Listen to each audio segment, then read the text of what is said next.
ചേർത്തലയിൽ കൈക്കൂലി വാങ്ങിയ മോട്ടോർ വെഹിക്കിൾ ഇൻസ്പെക്ടർ വിജിലൻസിന്റെ പിടിയിൽ. ചേർത്തല MVI KG ബിജുവിനെയാണ് ആലപ്പുഴ വിജിലൻസ് സംഘം അറസ്റ്റ് ചെയ്തത്. ഡ്രൈവിംഗ് സ്കൂൾ ഏജന്റിൽ നിന്നും 5600 രൂപ കൈക്കൂലി വാങ്ങുന്നതിനിടെയാണ് വീട്ടിൽ നിന്ന് ഇയാളെ പിടികൂടിയിരിക്കുന്നത്. രഘുനാഥ് നാരായൺ വിവരങ്ങളുമായിട്ടുണ്ട്. രഘു, MVI അതായത് മോട്ടോർ വെഹിക്കിൾ ഇൻസ്പെക്ടറാണ് ഇപ്പോൾ പിടിയിലായിരിക്കുന്നത്, അതും കൈക്കൂലി വാങ്ങി എന്ന കേസിൽ. ഇത് എങ്ങനെയാണ്? ഇയാൾ കൈക്കൂലി സ്ഥിരമായി വാങ്ങുന്നയാളാണോ? രഹസ്യമായിട്ടുള്ള വിവരത്തിന്റെ അടിസ്ഥാനത്തിലാണോ ഇയാൾ പിടിയിലാകുന്നത്? എപ്പോഴാണ്?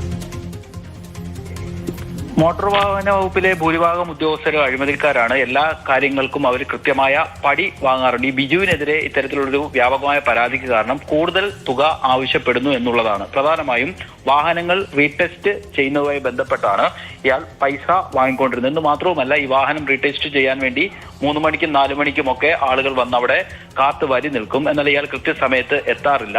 മാത്രവുമല്ല, ഈ വാഹനം കൃത്യമായി പണിഞ്ഞാൽ പോലും റീടെസ്റ്റ് ചെയ്ത് കൊടുക്കണമെങ്കിൽ തലേ ദിവസം ഏജന്റുമാർ പൈസ കൊണ്ടു കൊടുക്കണം. അങ്ങനെ പണം കൊടുക്കാത്ത വാഹനങ്ങളൊക്കെ എന്തൊക്കെയോ കാരണങ്ങൾ പറഞ്ഞ് അതിന്റെ ടെസ്റ്റ് വൈകിപ്പിക്കുകയും മുടക്കുകയും ഒക്കെ ചെയ്യും. ഇതിൽ സഹികെട്ട് ആളുകൾ പിന്നീട് ഏജന്റുമാർ മുഖേന കൈക്കൂലി കൊടുത്താണ് ചെയ്യുന്നത്. എന്ന് മാത്രവുമല്ല, ഡ്രൈവിംഗ് ടെസ്റ്റിന് എത്തുന്ന ആളുകളിൽ നിന്നും ഇത്തരത്തിൽ ഈ ഡ്രൈവിംഗ് ടെസ്റ്റിനൊക്കെ ഈ ഉദ്യോഗസ്ഥർ മാത്രമല്ല, ഭൂരിഭാഗം ഉദ്യോഗസ്ഥരും ഡ്രൈവിംഗ് ടെസ്റ്റിന് ഇത്ര രൂപ വെച്ച് കമ്മീഷൻ വാങ്ങാറുണ്ട്. അതിൽ കൂടുതൽ പൈസ ആവശ്യപ്പെടുകയും അങ്ങനെ പൈസ കൊടുക്കാത്ത ഡ്രൈവിംഗ് സ്കൂളുകളിലെയൊക്കെ ആളുകളുടെ ടെസ്റ്റ് മനഃപൂർവ്വം ഫെയിൽ ചെയ്യുന്ന നടപടിയൊക്കെ ബിജു കഴിഞ്ഞ കുറച്ച് നാളുകളായി ചെയ്യുന്നുണ്ട്. അങ്ങനെയാണ് വിജിലൻസിന് പരാതി പോകുന്നതും 5000 രൂപ ഇയാളുടെ വീട്ടിൽ നിന്ന് പിടികൂടുന്നു.